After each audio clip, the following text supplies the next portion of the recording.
आपले अगदी जनसामान्यांचे लाडले प्रधानमंत्री त्यांना किती पेन्शन मिळणार आहे? मिळणार आहे की नाही? त्यांना अगदी आत्ता जरी ते घरी बसले, खरं तर मागच्या मे महिन्यात जनतेनं त्यांना घरी बसवायचीच तयारी केली होती, 2 कोंबड्या घेऊन ते उभे राहिले, पण जर घरी बसले असते तर त्यांना पेन्शन मिळाली असती 90,000 रुपये. कसे?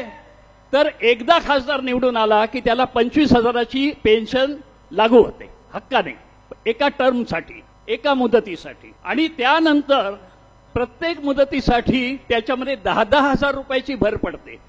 मोदी साहेब 3 वेळा खासदार झाले तर पहिल्या वेळेचे 25 आणि नंतरचे 10 असे 45,000 ही बेसिक पेन्शन आणि तेवढाच महागाई भत्ता, म्हणजे 45 आणि 45 मिळून 90,000 रुपये हक्काने मिळणार.